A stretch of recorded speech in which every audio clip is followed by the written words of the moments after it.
UPSC ने offer recent year 2023 के लिए अपने फाइनल रिजल्ट्स डिक्लेयर कर दिए हैं एंड इसमें around 1016 candidates have been successful.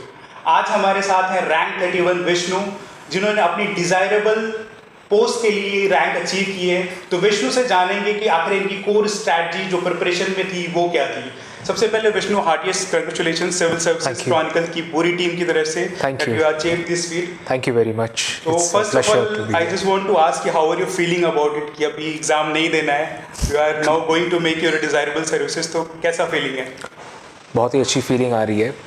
सबसे पहले तो बहुत बहुत खुश हूँ मैं कि मुझे इतनी अच्छी रैंक मिली एंड जैसे आपने कहा मेरे को मेरी डिज़ायर्ड सर्विस भी होपफुली मिली जाएगी एंड उसके ऊपर से तो रिलीफ भी है कि हमने जैसे हम बोलते हैं कि मोक्ष पा लिया है इस साइकिल से, तो वापस ये एग्ज़ाम लिखना ना पड़े उस बात की भी एक रिलीफ है।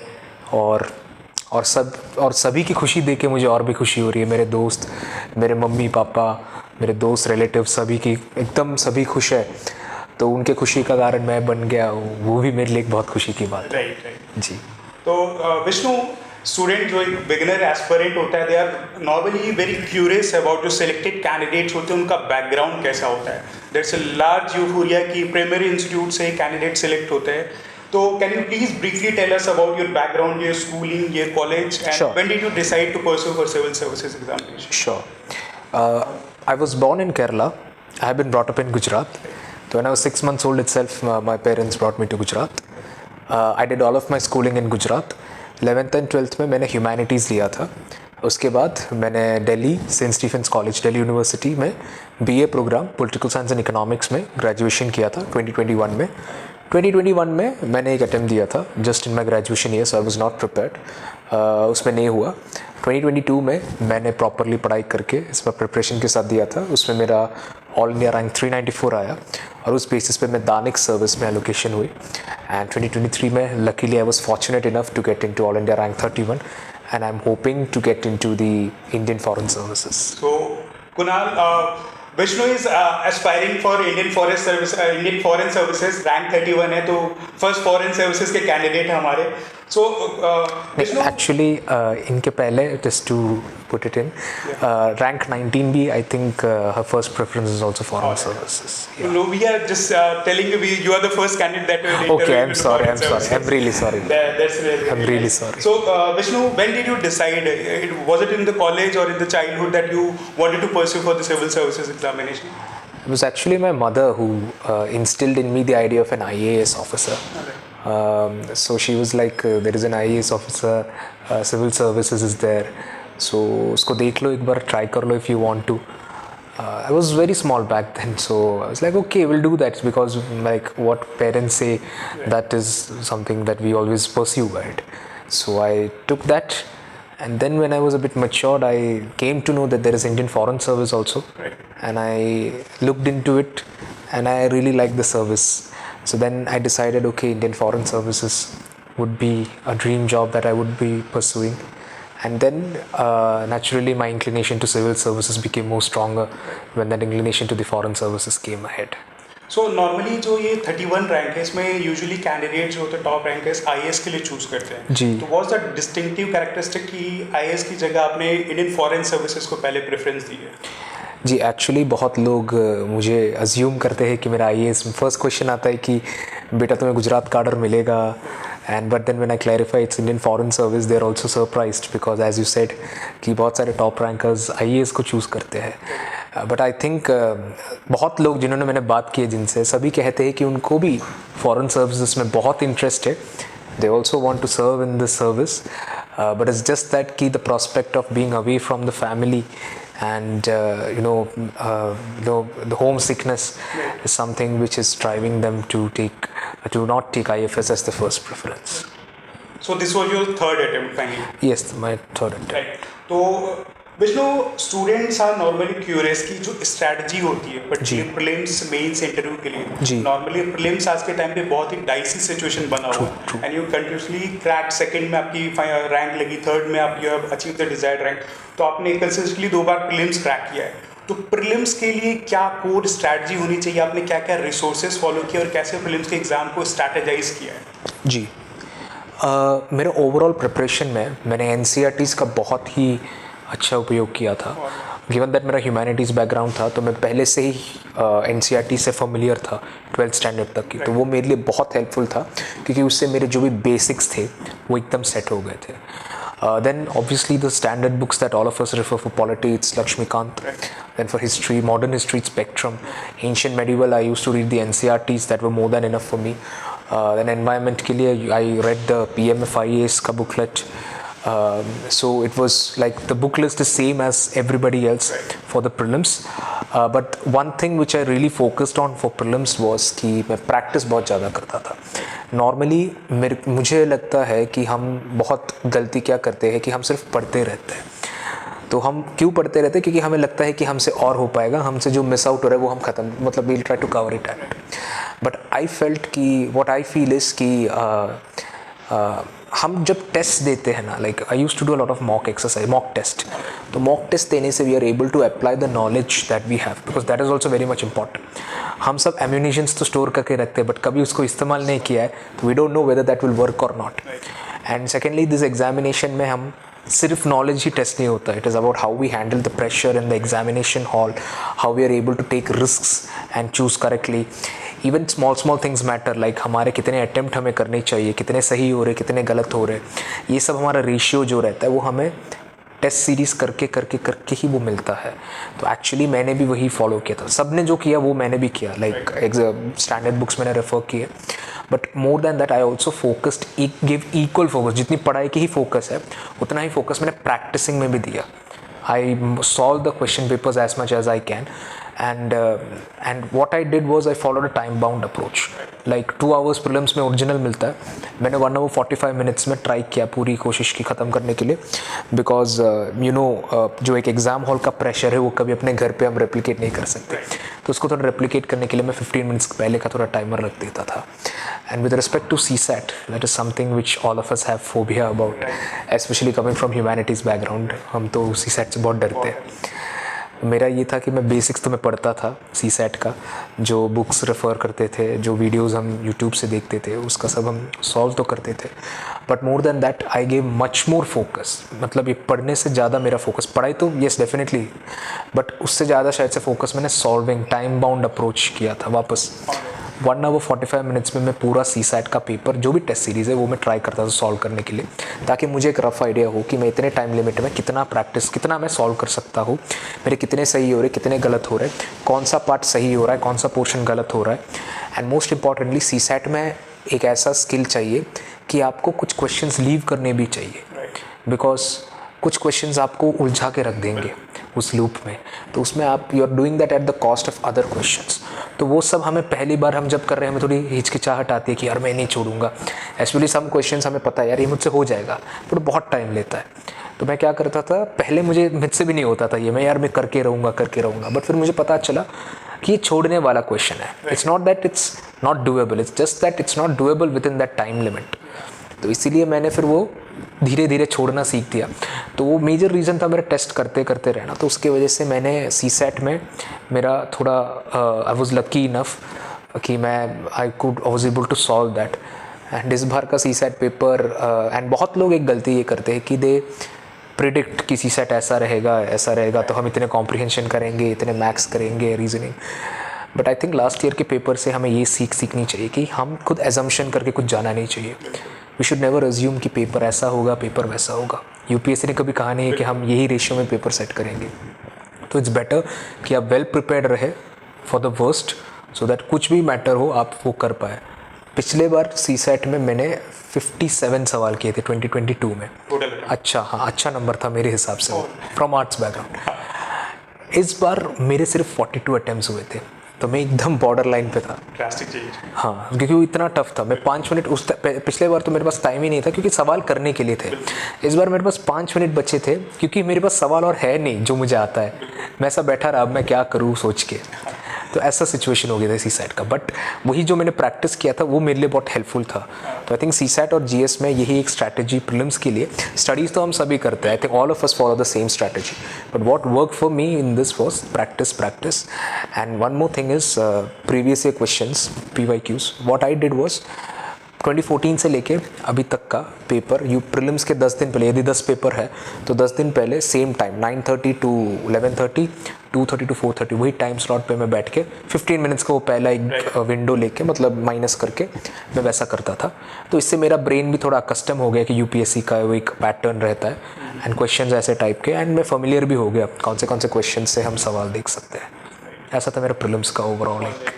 So other part is current affair. UPSC के लिए current affair is a very important domain, Yes. but it's really dynamic. Yes. और कोई one shot solution नहीं मिलता है current affairs के लिए। तो what were the sources that you followed? You believe कि ये student के लिए beneficial हो सकता है या ये approach current affair के लिए beneficial हो सकता है? True. आपने जैसे कहा बहुत डायनामिक है, हम सब सोर्सेज के पीछे ही भागते हैं। मैं भी खुद कंफ्यूज था कौन सा सोर्स लूँ, क्योंकि हर एक सोर्स बहुत अपीलिंग लगता था और मेरे को लगता था यार मैंने वो नहीं पढ़ा तो मैं शायद से मिस आउट कर रहा हूँ। तो मेरा ये अप्रोच था कि मैं कुछ इंस्टीट्यूट्स के जो मटेरियल्स आते हैं कंपाइलेशंस वो मैंने ट्राई किया पढ़ने के, पढ़ा भी बहुत, बट एक पॉइंट के बाद मेरे को वो बल्कि लगता था, मुझे पढ़ने में थोड़ा ये होता था। And secondly current affairs I feel is over emphasise बहुत ज़्यादा किया जाता है इस प्रिपरेशन में। हम यदि स्टैटिक पोर्शन एकदम अच्छे से यदि कर ले तो करंट अफेयर्स का कुछ पोर्शंस पे हम ये, आई एम नॉट सेइंग कि करंट अफेयर्स को एकदम बंद करना चाहिए, never, that's a big mistake, but current affairs के कुछ क्वेश्चंस हम सॉल्व कर सकते हैं if we have the basic knowledge of the static portion. And secondly current affairs मैंने एक और स्ट्रैटेजी यूज़ की जो मेरे लिए बहुत हेल्पफुल थी कि मैं करंट अफेयर्स के टेस्ट बहुत लेता था।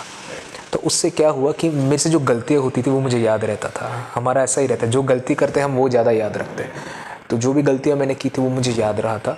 तो वो था मेरा strategy, like a mix of test as well as learning. And एक और चीज़ था कि जब भी न्यूज़पेपर में कुछ नया मैं पढ़ता था या कहीं कंपाइलेशन में या कहीं भी एक गवर्नमेंट का टर्म्स कुछ बहुत ज़्यादा न्यूज़ में आता था, मैं उसको गूगल करता था। तो गूगल करके उसका एक ब्रीफ आइडिया मुझे मिल जाता था, तो वो भी मुझे याद रहता था, इवन वो डायग्राम क्या था। And also I think that was my current affairs का, ये मैं नहीं कहूँगा कि ये एकदम सॉर्टेड प्लान था, ये बहुत ही क्या बोलते हैं हाफ हैज़ार्ड प्लान था कि मैं जुगाड़ कर रहा था करंट अफेयर्स का। मेरा ऐसा कोई स्ट्रैटेजी तो बिल्कुल था ही नहीं, एक पूरा जुगाड़ वे में मैंने करंट अफेयर्स किया था।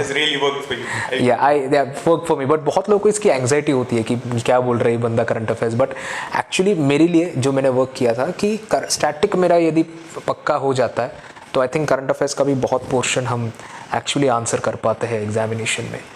And one more thing which work for me was very much alert to what is happening outside. जैसे हम कहीं घूमने जाते हैं, मेरे को अभी भी याद है, ये मैं हर जगह भूल चुका हूँ, क्वेश्चन था टाइटेनियम के ऊपर, एक कोस्टल एरिया में ये मिलता है। I remember I was in Kerala, I went to a beach Trivandrum and I saw कि टाइटेनियम कॉर्पोरेशन का एक बोर्ड है, तो मुझे वो याद आ गया अचानक से वो क्वेश्चन देख के, तो I did that presence of mind that. So मैं ये बोलना चाहता हूँ कि अब जब हम यूपीएससी के लिए पढ़ भी रहे हैं, पेपर का नाम है जनरल स्टडीज़, जनरल अवेयरनेस होना चाहिए आपको। तो अब यदि कुछ भी देख रहे हो, कहीं भी जा रहे हो, we should be open to learning. आप सब देखो, हर जगह से कुछ ना कुछ देखो, कुछ ना कुछ सीख मिलता है आपको। तो वो मेरे लिए बहुत बेनिफिशियल था, वो मेरा एक्यूमुलेटेड नॉलेज ने मेरी बहुत मदद की थी इस बार। तो basic conceptual clarity static part से आपको होना चाहिए, that will help in current affair and overall आपकी जनरल अवेयरनेस के लिए वो कहीं हेल्पफुल होगा। जी बिल्कुल। तो विष्णु, प्रोसीडिंग नेक्स्ट, जो मेंस के लिए आपकी प्रीलिम्स और मेंस का इंटीग्रेटेड अप्रोच था या आपने सैग्रीगेट करके मेंस को अप्रोच किया? मेरा एक्चुअली इंटीग्रेटेड अप्रोच था। सेग्रीगेशन स्पेशली मेरे लास्ट 2 मंथ्स में, जब मैंने मेंस ओरिएंटेड कुछ सब्जेक्ट्स थे ना, वो मैंने एक्चुअली पढ़ना बंद कर दिया था। जैसे ये हो गया, इंटरनल सिक्योरिटी हो गया, सोसाइटी हो गया, वो सब मैंने एक्चुअली पढ़ना बंद कर दिया था। एक्चुअली मेंस के भी बहुत टाइम पहले से एक ब्रीफ रीडिंग हुआ था मेरा, not like a proper purse है। आप मुझे एक आंसर दे दो लिखना, उस टाइम पे शायद से मेरा आंसर बहुत ही गंदा आता, बट एक आइडिया था, एक छोटा सा आइडिया, जिससे मैं पकड़ के, यदि मेरा प्रीलिम्स पास हो जाता, पकड़ के मैं जल्दी से जल्दी मेंस का मैं उस टाइम पे पढ़ाई कर पाता। बट अगेन मेरा वो प्रीलिम्स का जो स्टैटिक कॉन्सेप्चुअल क्लैरिटी ने मेरी बहुत मदद की थी पिछले साल भी, तो इसके वजह से मेरा मेंस में मुझे ज़्यादा बर्डन उतना नहीं आया था। तो वो इंटीग्रेटेड अप्रोच एक्चुअली वर्क करता है। और आप इस बार का भी प्रीलिम्स यदि देखोगे तो रिसोर्स ज्योग्राफी से भी थोड़े सवाल आए थे जो मेंस का एक्सप्लिसिटली सिलेबस में मेंशन्ड है। तो I think personally for me, I think integrated approach really worked. उससे बोरिंग भी नहीं होता, थोड़ा मज़ा भी आता है डाइवर्सिटी की वजह से। एंड गिवन जो मेंस का नेचर है, क्योंकि आप you have improved your rank this times, तो मेंस की जो कॉपीज होती हैं नॉर्मली ऑलमोस्ट हर एक सेकंड कैंडिडेट की बहुत सिमिलर होती हैं, they are writing the same answer, same information dose रहता है। तो हाउ व्हाट यू बिलीव कि आपकी कॉपीज या आपके आंसर्स बाकी से कैसे डिफर किए जो इतनी अच्छी रैंक आपने अचीव की है? एक्चुअली इस बार मेरी रैंक इम्प्रूवमेंट का एक मेजर रीज़न एसए और एथिक्स का स्कोर था। मेरे पिछले बार एसए एथिक्स ने मुझे बहुत डाउन पुश किया था। इस बार मेरा एक्चुअली नियरली 70 to 80 मार्क्स मेरा एसए एथिक्स कंबाइन करके मेरा बढ़ गया था। तो वो मैंने बहुत वर्क किया था इस बार एसए और एथिक्स पे। एसए पे मैंने पिछली बार मैंने एसए मेरा थोड़ा मैकेनिकल अप्रोच था कि जैसे यूपीएससी जो टॉपिक देती है मैं उसी टॉपिक को स्टिक करके रिवॉल्व करके थोड़ा लिखता था, वो पूरा सेंटेंस को लिटरल मीनिंग लेके। पर इस बार मैंने हर एक टॉपिक को थोड़ा ब्रेक किया, उसके एक एक कॉम्पोनेंट्स को उसको थोड़ा एक्सप्लोर किया, थोड़ा फ्री फ्लो में थोड़ा मैंने लिखना शुरू किया। फ्री फ्लो मतलब मैं टॉपिक से डाइग्रेस तो नहीं हुआ, but something which was related to topic and थोड़ा फ्लो आया उसकी वजह से। तो आई थिंक दैट वर्कड। ऐसे के बारे में मैं कुछ कह नहीं सकता क्योंकि ऐसे में इतने वेरिएशंस आ रहे हैं एक्चुअली कि कोई कंक्लूसिवली कह नहीं सकता कि क्या काम आया है। तो it's just that I was lucky enough, I was fortunate enough कि मेरा ऐसे का जो स्ट्रैटेजी था, मेरा हार्डवर्क था, वो पे ऑफ हो गया। क्योंकि मैं बहुत लोगों को जानता हूँ जिन्होंने ऐसे में बहुत मेहनत की और जिनको एक्सेप्शनली अच्छे स्कोर मिले थे पहले, बट इस बार जिनका ऐसे मार्क्स थोड़े कम हो गए। तो ऐसे में ऑल्सो एंड एथिक्स में एक्चुअली मेरा कंटेंट इंप्रूवमेंट मैंने ज़्यादा किया था। पिछले बार एक्चुअली मेरा ऑप्शनल में मैंने पढ़ाई इन्वेस्टमेंट ज़्यादा किया था, तो इस बार मैंने सोचा चलो जो इन दोनों सब्जेक्ट्स है तो उसके वजह से मेरा एथिक्स पे ज़्यादा इन्वेस्टमेंट किया था मैंने उस कंटेंट में, एंड वो कंटेंट डेवलपमेंट की वजह say that was visible in my answers also. तो आई थिंक वो मैं थोड़ा कंक्लूसिवली कह सकता हूँ कि एथिक्स मेरा कैसे काम आया। Coming to your other questions on the other aspects of the GS, I think जैसे आपने कहा कि I was कि क्या what was I able to do? I think मेरे GS आंसर्स लास्ट ईयर से ज़्यादा उतना एक्सेप्ट में GS2 I jumped by 19 marks उस बार मैंने, और वो मेरा कंटेंट एडिशन था डेफिनेटली आई विल से। मैंने बहुत सारे constitutional articles, Supreme Court judgements, polity के जो भी करंट इवेंट्स हैं उन सबको मैंने बहुत अच्छे से देखा था। तो मुझे मेरे आंसर्स को मैंने एनरिच कर, वैल्यू एडिशन मैंने बहुत अच्छे से कर पाया था। तो इसके वजह से मेरा ये हुआ था, स्कोर इम्प्रूवमेंट हुआ था। एंड वो आई थिंक हर एक जीएस का एक अलग स्टाइल होता है। जैसे I can tell for GS2 is in GS2 आपके आंसर्स में 3 चीज़ें बहुत एसेंशियल होते हैं। एक है constitutional article, number B Supreme Court judgement, and एक और I am currently forgetting, constitutional article, Supreme Court judgement, ये दो और एक और चीज़ आई एम फॉरगेटिंग। वो 3 आपके आंसर्स में हो जाते हैं। कमिटी रिकमेंडेशंस, ये 3 आपके आंसर्स में आ जाते हैं तो they are a very big boost. तो इस बार मैंने ये ट्राई किया कि मेरे हर एक टॉपिक से मैं कुछ ना कुछ ऐसे कमिटी रिकमेंडेशंस हो जाए, आर्टिकल्स हो जाए, वो मैं इंकॉर्पोरेट कर दूँ तो मेरे आंसर्स को बहुत ही हेल्पफुल करता। इवन फॉर बाकी GS में भी, GS1 में examples play very crucial role, वो आपके आंसर्स को बहुत ही अच्छा कर देते हैं। और GS3 में भी एग्जाम्पल्स हो गए, कीवर्ड्स हो गए बहुत इंपॉर्टेंट, डेटा हो गया। तो इस बार मैंने ऐसे ऐसे वैल्यू एडिशंस में मैंने बहुत फोकस किया था। तो मैं ये कहना चाहूँगा कि आप पहले बेसिक स्टैटिक को यदि आप पहले से ही प्रीलिम्स के पहले से ही आप फुल कर देते हैं तो आई थिंक प्रीलिम्स के बाद उसका रिवीजन प्लस ये वैल्यू एडिशन, जैसे GS3 के लिए स्टैट्स हो गया, डेटा हो गया, कमिटी रिकमेंडेशंस हो गया, वो बहुत हेल्पफुल रहता है एक्चुअली स्पीकिंग, और उससे आंसर एनरिच हो जाता है। GS2 में ये 3 चीज़ें मैंने जो बताई थी वो, GS1 में examples and the points, GS1 में पॉइंट्स का खेल है पूरा, एंड GS4 में अगेन एग्जाम्पल्स, एंड उसमें थोड़ी थियरी वियरी आप एथिक्स की लिखते थे, तो वो मेरे लिए बहुत काम किया इस बार वो कंटेंट की वजह से। सो तो आंसर राइटिंग का जो अप्रोच था, व्हाट वाज दैट अप्रोच कि बुलेट पॉइंट्स में लिखने अलॉन्ग विद द पिक्चर्स और पैराग्राफ वाइज? जी मैंने GS1, 2, 3 के लिए बुलेट पॉइंट्स पे लिखा था। GS4 के लिए जहाँ मुझे लगा थोड़ा मैकेनिकल हो रहा है, तो जहाँ कोटेशन बेस्ड सवाल हो गए, वहाँ मैंने पैराग्राफ में लिखा था। वो थोड़ा ऑर्गेनिक अप्रोच लगा मुझे, थोड़ा मिनी ऐसे टाइप्स लगा एथिक्स में, तो इसीलिए मैंने एक mixture of paragraph and points use किया था GS4 के लिए। But GS1, 2, 3 it was fully जो सब यूज़ करते हैं points based, maximizing the number of points with maximum size of 3 lines for each point, वो मेरा मैक्सिमम लिमिट था। तो गिवन यू सेड कि your optional was political science जी, तो GS का जो सेकंड पेपर है जी, उसमें कहीं ना कहीं अर्ज आता है इन दोनों की मिक्सिंग होने का, तो क्या सेग्रीगेटेड अप्रोच था कि GS में एक सेपरेट आंसर अब लिखेंगे और ऑप्शनल से थोड़ा उसको दूर रखेंगे, या ऑप्शनल का इनपुट आपने GS में इंटीग्रेट किया था? जी मैंने इस बार वो रिस्क लिया था, ऑप्शनल का मैंने इंटीग्रेट करके रखा था GS में, उतना नहीं, like not like scholarly opinion, ये ज़्यादा नहीं लिखता था। कहीं एक वीक मैंने थोड़ा लिख दिया, मैंने थोड़ा देखो ट्राई मारता हूँ इस बार, तो एक्चुअली वर्कआउट किया। एक स्कॉलर कुछ जो मुझे लगता है बहुत ही फेमस स्कॉलर, ऐसा नहीं कि हमने किसी का सुना नहीं है, जैसे उपेंद्र बख्शी जी हो गए, जैसे ग्रैनविल ऑस्टिन जी हो गए, एडविन ऑस्टिन सर हो गए, इन सभी का मैंने लिखा था। बट अगेन बाकी मेरा मेजर फोकस इन्हीं पे था, constitutional articles and all. And PSIR का आपने पूछा था कि हेल्पफुल था, बिल्कुल। एसए में भी बहुत हेल्पफुल था।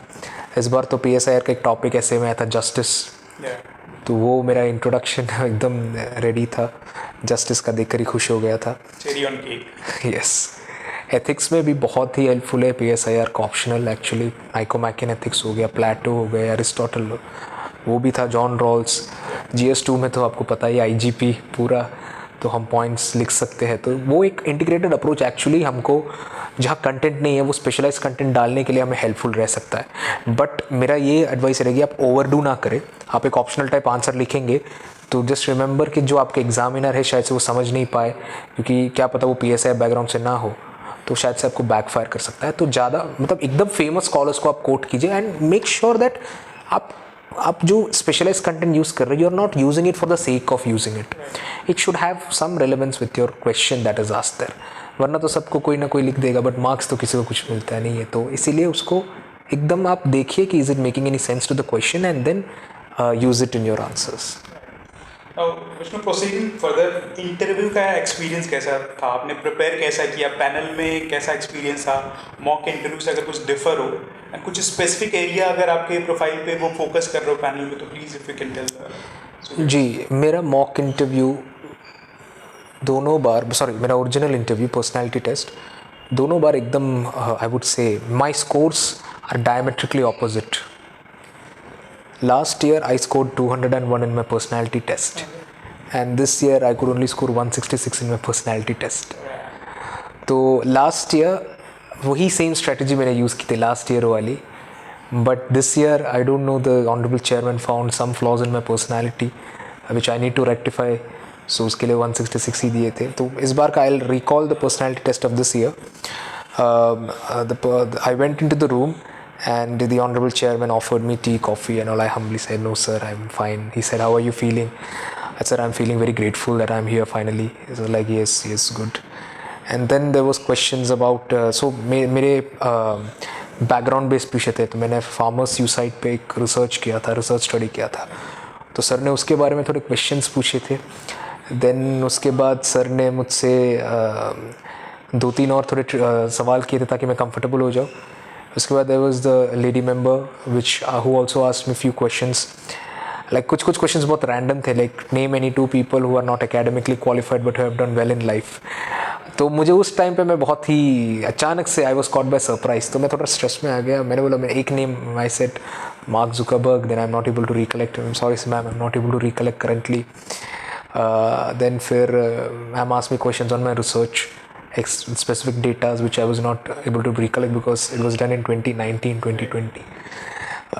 Then on non-mathematical background से भी हो, तो मेरा डेटा से थोड़ा ही रहा है। देन उसके बाद मैम ने मुझसे 2-3 सवाल और किए।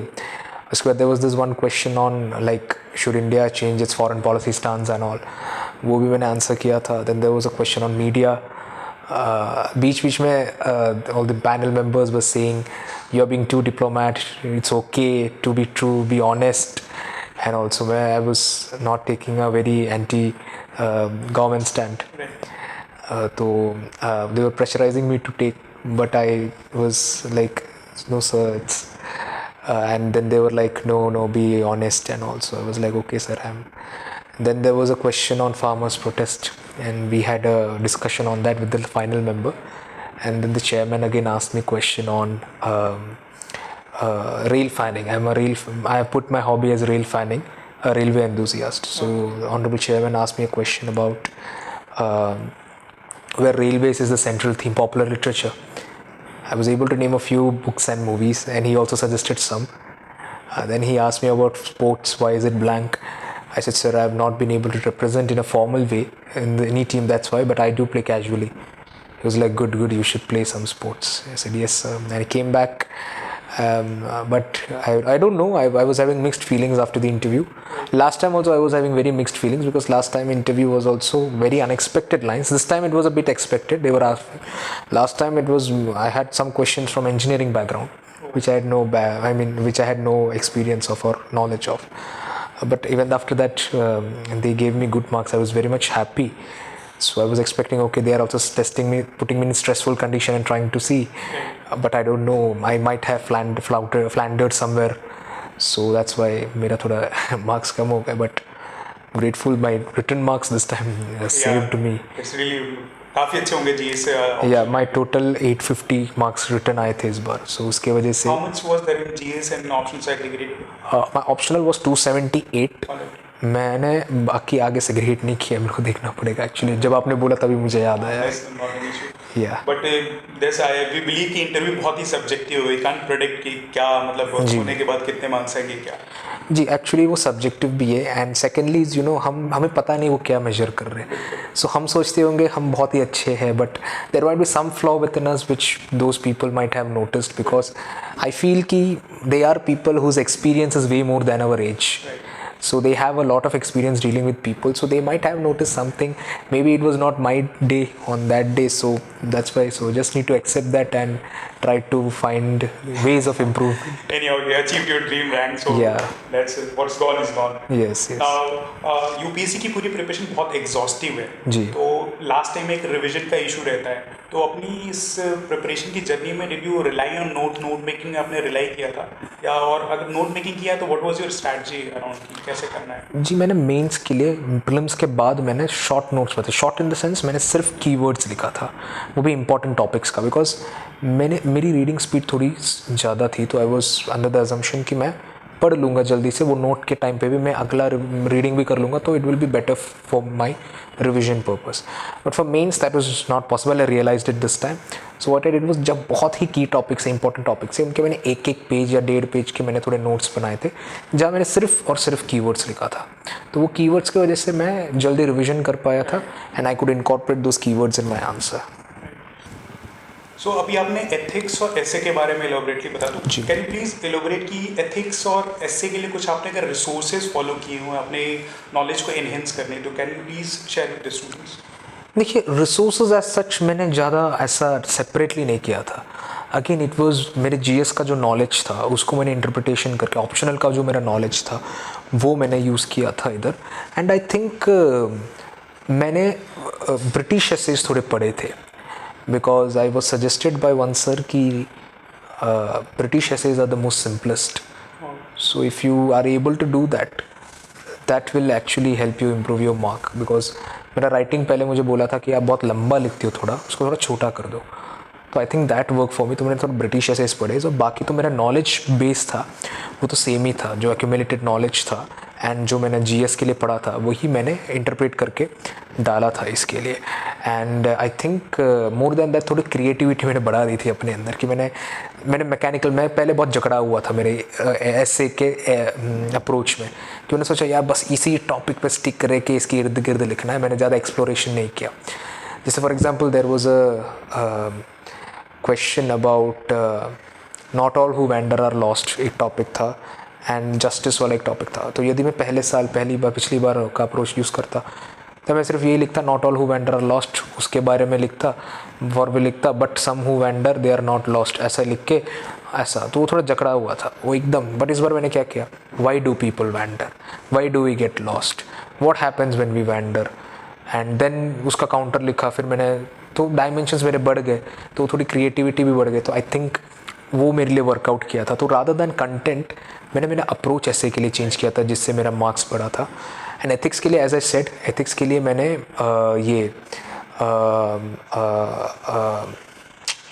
ऐसे कि एथिक्स के लिए so I followed a private coachings classes notes which were very much helpful for me to understand the concept. And then answer writing test series, उससे ही मेरे एथिक्स का ये बढ़ गया था, मेरा नॉलेज बेस बढ़ गया था. तो वो मेरे लिए बहुत बहुत हेल्पफुल था. और मेरे 2-3 जो सर्स हैं उन्होंने भी मेरी बहुत हेल्प की थी. तो उनके वजह से I could get an overall grip on ethics. So basically it was my ethics, I would से my knowledge base increased. Plus it was also my writing practice, writing style also I changed. Ethics में भी मैं mechanical था, quotation based में वही quotation के ऊपर लिखता था, बट उसके इर्द गिर्द भी थोड़ी चीज़ें होती है, वो मैंने थोड़ा लिखना शुरू किया, तो मेरे आंसर्स थोड़े क्रिएटिव बन गए, थोड़े ऑर्गेनिक बन गए। And even in other parts also my organic approach इस टाइम थोड़ा वो मेरे लिए थोड़ा हेल्पफुल किया। जैसे कि मैं क्वेश्चन आता है, मैं सिर्फ वो क्वेश्चन नहीं, उसके आसपास का जो एथिकल इश्यूज़ है वो सब। केस स्टडी के लिए I follow the same approach not, but in paper part A वाला थियोरी पोर्शन, मेरी थियोरी की नॉलेज ने मुझे बहुत हेल्प किया था पार्ट ए मेरे को एड्रेस करने के लिए। सो विष्णु, यू टोल्ड कि पॉलिटिकल साइंस आपका ऑप्शनल था, ग्रेजुएशन सब्जेक्ट में भी आपका पॉलिटिकल साइंस हो गया, तो क्या रिसोर्सेज पॉलिटिकल साइंस के लिए फॉलो किए? एंड द सेकंड डिसीजन कि ग्रेजुएशन का सब्जेक्ट ही ऑप्ट करना ऑप्शनल्स के नॉर्मली स्टूडेंट्स डोंट डू, उनके हम देखते हैं कि डेविएंस होता है और ग्रेजुएशन में कुछ और subject and they are choosing separate option, तो how helpful it was and क्या क्या रिसोर्सेज आपने फॉलो किया? एंड थर्ड क्वेश्चन कि ऑप्शनल को ओवरऑल आपने कैसे स्ट्रेटेजाइज किया था? जी, ऑप्शनल का the resources, first is I use Shubhra ma'am's notes which are available in the open market, वो मैंने ख़रीदा था तो वो मैंने यूज़ किया था।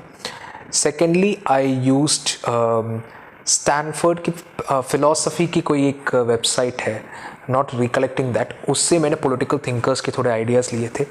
डेफिनेटली एक सबसे अंडररेटेड सोर्स है इग्नू के MA materials, BA materials, actually बहुत अंडररेटेड है, but so clearly given, so beautifully written कि उससे इतने कंटेंट मुझे आ गए थे, मेरा कंटेंट एनरिचमेंट बहुत हो गया था उससे। देन कमिंग टू फिर मैंने all India rank 5 2020 not wrong, Utkarsh Dwivedi sir के मैंने नोट्स, उनके डिजिटल नोट्स भी मैंने यूज़ किए थे, उनका अप्रोच मुझे बहुत अच्छा लगा था, तो that was very helpful for me. Then मैंने IR के लिए आई यूज्ड ORF, IDSA के websites to get the articles about. मैंने MEA का एक एनुअल बुक है वो मैंने देखा था, तो उससे मुझे करंट अफेयर्स अपडेशन भी आ गए थे IR के लिए। एंड IR में बट एक्चुअली इस बार एक्यूमुलेटेड नॉलेज का बहुत ही ज़्यादा, इंडिया अफगानिस्तान अभी इस बार पूछा था कुछ सवाल चाइना के बारे में। देन फर्स्ट पोस्ट पालकी शर्मा मैम का फर्स्ट पोस्ट बियॉन्ड में पहले थी मैम, तो उनके पोस्ट, उनके इवेंट्स चैनल्स वो देख के, जैसे डीडॉलराइजेशन ये सब हो गया, वो सब कॉन्सेप्ट्स मुझे बहुत अच्छे से समझ आए थे। तो अगेन बहुत ही डिफरेंट सोर्सेज, एक्यूमुलेटेड नॉलेज ने मेरा PSIR एक्चुअली वो थे मेरे सोर्सेज।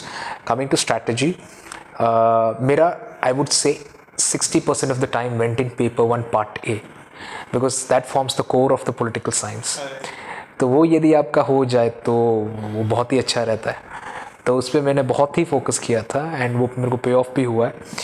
एंड बाकी 40% went in other parts of the paper, because यदि आपका पेपर 1 पार्ट एकदम अच्छे से हो जाता है वो बहुत ही, देन इट हेल्प्स यू।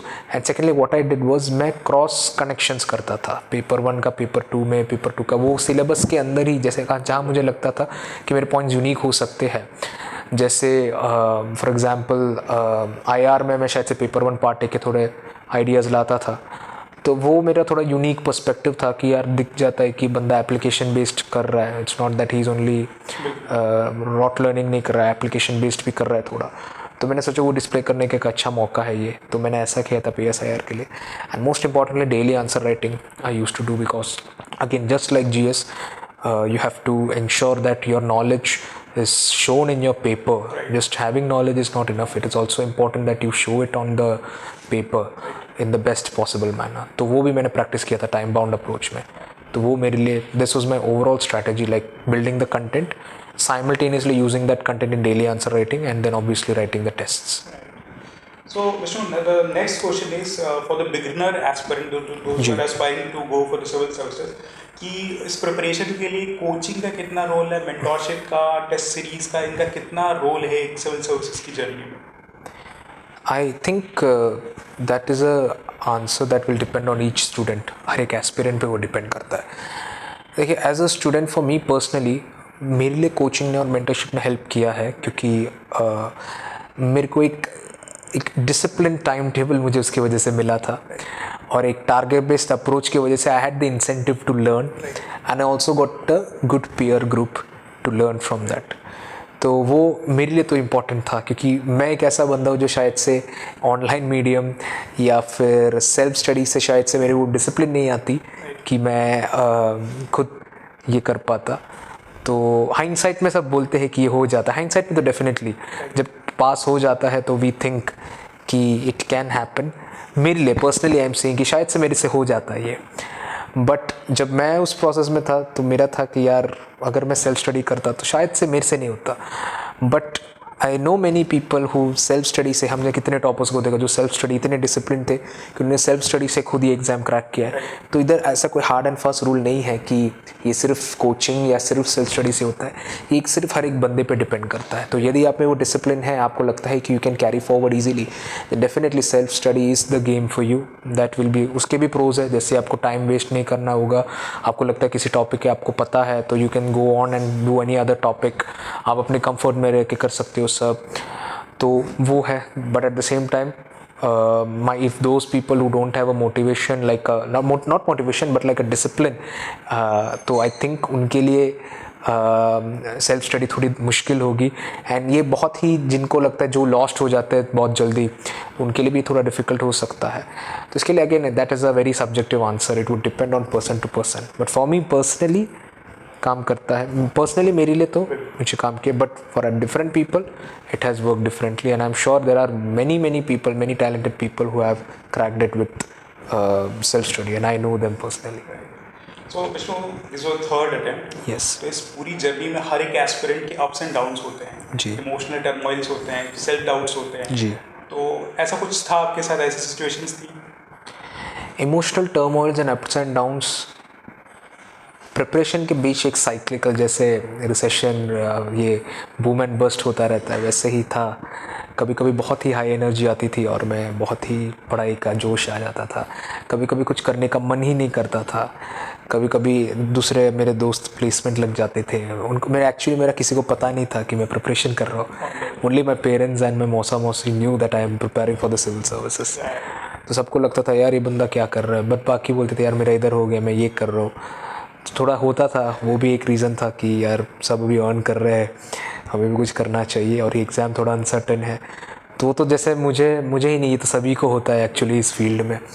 तो स्ट्रगल एज सच तो उतना रहा नहीं है, क्योंकि I was privileged enough to come from a good background. My parents supported me, both my parents, मौसी also supported me a lot.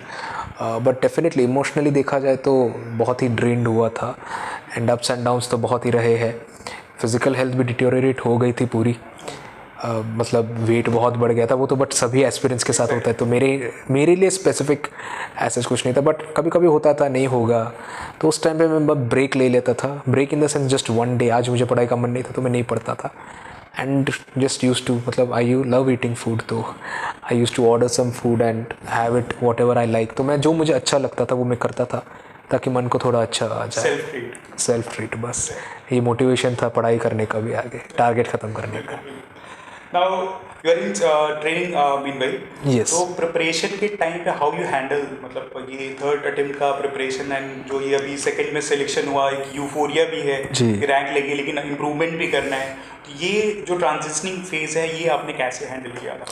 ये एक्चुअली हमारी ट्रेनिंग दिसंबर में शुरू हुई थी, तो सितंबर में मेंस ख़त्म हो गया था। I was very lucky in that aspect कि मेरे पास, मैं घर पे बैठ के, मतलब अकेले बैठ के विदाउट जॉइनिंग द ट्रेनिंग ये कर पाया था। इंटरव्यू के टाइम पे डेफिनेटली आई वाज वर्किंग। तो इंटरव्यू प्रिपरेशन ऐसा था कि इंटरव्यू तो एक्यूमुलेटेड नॉलेज ही पूछता है, and I would consider as a fortune, क्योंकि when I was in the attach with the district administration, मैं डिस्ट्रिक्ट का फर्स्ट हैंड एक्सपीरियंस अब मुझे मिल रहा था, इलेक्शन का फर्स्ट हैंड एक्सपीरियंस मुझे मिल रहा था, and I was in awe with the Indian institution and Indian system, and I am really salute the Indian systems and institutions, like how well functioning they are and how actually everything has been clearly thought of. Like election तो हम take for granted लेते, but actually speaking election एक ऐसी चीज़ है, मतलब you will be in awe when you see it very closely, and मैं खुद शौक था भाई, इतना well planned, इतना ये, तो that knowledge base really helped me and that created more confidence in me for the interview. तो वही, मतलब ये accumulated knowledge था, तो it was like a boon for me during the interview preparation कि मेरे को district attachment मिल रहा है, training मिल रहा है। सो आपका जितना मुझे समझ में है कि प्रिपरेशन के लिए स्टैटिक पार्ट एकदम स्ट्रॉन्ग करो, जी बिल्कुल, बियॉन्ड अपना जनरल अवेयरनेस स्ट्रॉन्ग करो, और जहाँ से भी सराउंडिंग में कुछ भी मिल रहा है just absorb it, that is prelims mains interview तीनों स्टेज पे बिल्कुल। So that's a smart strategy. Now students के माइंड में, क्योंकि यूपीएससी बहुत ही अनसर्टेन सा एग्जाम है, लिमिटेड सीट्स है, ऑलमोस्ट हर सेकंड कैंडिडेट इक्वली कैपेबल है. True. तो क्या एक स्टूडेंट के लिए प्लान भी होना चाहिए? Definitely I would recommend having a plan B, क्योंकि जैसे आपने कहा बहुत ही अनसर्टेन है. एंड प्लान बी होने से आपको एक फॉल बैक ऑप्शन रहता है कि आप कहाँ पे डाइवर्ट करोगे, कहाँ पे आपको जाना है एंड किस टाइम पे जाना है, किस टाइम पे आपको डाइवर्ट करना है. वो बिल्कुल रहता है तो अच्छा भी रहता है, एंड उससे आपका थोड़ा प्रेशर भी कम हो जाता है, बिकॉज यू नो कि if I am not here then definitely I will do somewhere great in the plan B which I have chosen. तो प्लान बी रहने से बहुत ही अच्छा रहेगा, फैमिली को भी अच्छा रहेगा, and personally for the aspirants that would be good. So sir one last question. अभी 16 जून को यूपीएससी का प्रीलिम्स होने वाला है. जी जी. तो जो एस्पिरेंट अपीयर कर रहे हैं या जो भी फर्दर नेक्स्ट ईयर 2025 में अपीयर करेंगे, उनके लिए एक समराइज फॉर्म में आपका कुछ की नोट अगर suggestion if you can please give that. बिल्कुल. जो लोग 16 जून के लिए प्रीलिम्स दे रहे हैं, I have a few pointers for them. One is solve as many mocks as possible, because practice is going to make you perfect. Number B, revise your static portion जो हमने core subjects है उसको आप revise कर दीजिए. Don't go for anything new now. आप अभी नया करंट अफेयर्स पढ़ने की आपको टेंडेंसी आएगी, वो कुछ मत कीजिए. जो आपके स्टैटिक है, आपने जितना पढ़ा है उसको मैक्सिमम रिवाइज कीजिए. Believe me, it will really help you. Number 3, CSAT को never don't ignore it. CSAT को भी आप, जैसे मैंने पहले बताया था वीडियो में, टाइम बाउंड अप्रोच में 1 hour 45 minutes में आप कीजिए दोनों GS and CSAT. Number 4, UPSC PYQs 2014 से लेके अभी तक का टाइम बाउंड अप्रोच में आप बिल्कुल सॉल्व कीजिए. एंड जिसमें आपका गलत हो रहा है, आपकी गलती कहाँ हो रही है, उसको आप देखें, उस एरियाज़ को आप आइडेंटिफाई करके उस एरिया को आप पढ़िए. And number 5 is don't take stress. I know it is easy, मुझे इधर बैठ के बोलने में बहुत ईजी होगा, लोग बोलेंगे कि तो बोलना बहुत आसान है. सही में मैं भी मानता हूँ बोलना बहुत आसान है उधर जाके, बट आपको यदि एक क्वेश्चन नहीं आ रहा हो तो इट इज़ फाइन. 2 क्वेश्चन नहीं आ रहा हो, इट इज़ फाइन. 3 क्वेश्चन नहीं आ रहा, इट इज़ फाइन. चौथा 5वां आपको बिल्कुल आएगा, उसमें आप घबराहट मत कीजिए. एंड कुछ बहुत ऐसा नहीं कि देखिए प्रीलिम्स में सारे 100 के 100 या CSAT के 80 के 80 सवाल आने की ज़रूरत नहीं है. You just need to get that cut off clear. So उसके लिए ऐसा नहीं कि आप पूरे 100 अटैम्प्ट करेंगे, शायद से आपको 2-3 सवाल नहीं आएंगे, तो उसके लिए पैनिक मत कीजिए. यदि आप सीरियस एस्पिरेंट हो तो सभी ने एक ही किताब पढ़ा है, सभी ने एक ही सोर्स से पढ़ा है, जनरल सोर्सेस. तो यदि आपको नहीं आया तो वो किसी और को भी नहीं आएगा. ये एक रिलेटिव कंपटीशन है, तो ये एक आइडिया आपके अंदर रहेगा कि एक रिलेटिव कंपटीशन है, और यदि ये मुझे नहीं आ रहा तो किसी और को नहीं आएगा. This idea will definitely help you to manage that stress over there. And but यदि आप इस सवाल को देख के घबरा गए और अगला सवाल एक बहुत ही बेसिक सवाल है जो सब सही करते हैं, उसमें आपने गलती कर दी, तो this might cost you your mains, this might cost you an attempt again. तो आप बिल्कुल काम एंड कंपोज रहिए. इसको just treat is just like in any other examination, and make very clever use of the UPSC PYQs and practice. ये game मैंने अपने experience से मैं कहना चाहूँगा कि मैंने क्रैक करने का मेरा सबसे बड़ा एक रीज़न मेरा प्रैक्टिस था. मैंने हर एक स्टेज को उसी जैसे यूपीएससी सिमुलेट करने की कोशिश करता है, वैसे ही मैंने प्रैक्टिस करके क्वेश्चन पेपर सॉल्व करके मेंस का आंसर लिख के, वो मेरे लिए बहुत हेल्पफुल था, जिसने मेरे को थोड़ा रैंक इम्प्रूव करने में मेरी बहुत हेल्प की थी. So practice is the key. Practice is the key. So this is all from Vishnu. Thank you so much Vishnu for your valuable time. Vishnu ने अपना टाइम निकाला अपनी ट्रेनिंग से. वी विश कि विष्णु का भी फाउंडेशन कोर्स में अपना एंजॉय करे, एंड फ्यूचर में एक प्रॉमिसिंग सिविल सर्वेंट हमारी कंट्री के लिए विष्णु के रूप में मिलेगा. We wish you all the best Vishnu for that. Thank you very much. It was a pleasure to be with you all. Thank you for the opportunity. Thank you sir. Thank you.